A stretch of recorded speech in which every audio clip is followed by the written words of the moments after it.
সন্ধ্যার পর ৪ বন্ধু একটা পুরানো জমিদার বাড়ির কাছে দিয়ে হেঁটে যাচ্ছিল।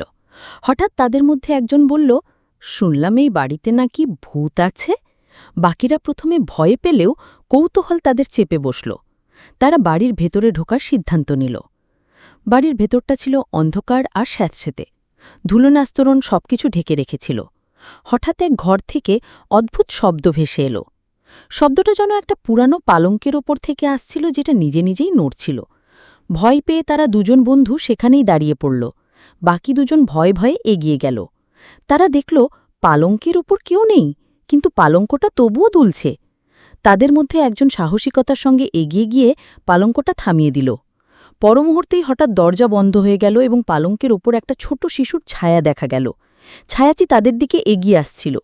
তারা আতঙ্কে চিৎকার করে উঠল এবং কোনো মতে দরজা খুলে বাইরে ছুটে বেরিয়ে এলো। এরপর আর কখনো তারা সেই বাড়ির দিকে